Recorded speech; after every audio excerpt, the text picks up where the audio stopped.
In the early 1790s, what would become Tennessee was part of the Southwest Territory. There were settlements in Knoxville and Nashville, but most of the area was still wilderness, the land of the Cherokee.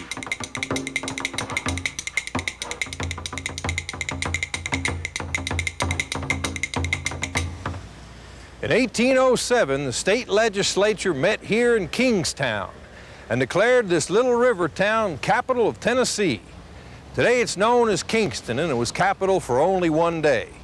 But by so doing, the terms of an Indian treaty were fulfilled, and the white man took control of an important plot of land.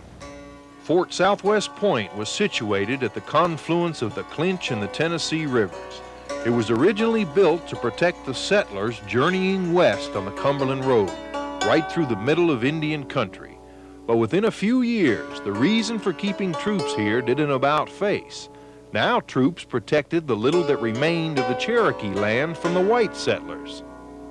An envoy was sent to Southwest Point to keep peace with the Indians. Returned Jonathan Meigs became the first agent to the Cherokee Nation.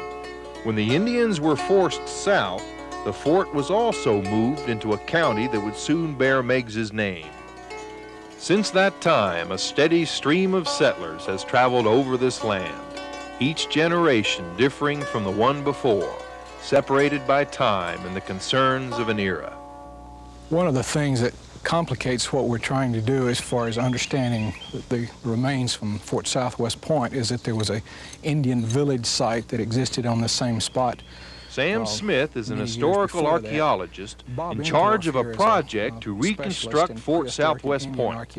But first his crew must discover what was here by digging down through history, 2 inches at a time.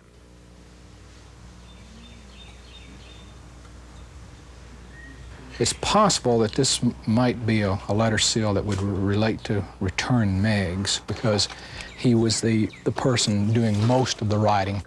Structure number 6.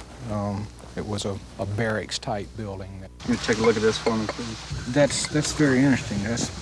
That looks like it could be one of the few examples of a distinct post impression that we've had so far. The posts made up palisades 10 to 12 feet high that were sharpened on the top and kept upright by dirt filled in around them. The wood from the 200-year-old posts rotted away years ago, but they can be seen in the different shades of soil by those who can read the signs. Posts have been removed, represented by all this stone that you see down in the hole. What we're standing in is the cellar portion of what seems to be a much larger building that was probably one of several barracks buildings located in the fort for housing of the enlisted men that were here. Gilbert Hankins is one of the people listed on one of the muster rolls that survived from that period of time. There was a spoon handle found out here a number of years ago that someone had carved the initials GH on, and it's been speculated that perhaps that was Gilbert Hankins' personal spoon that he carved his initials into.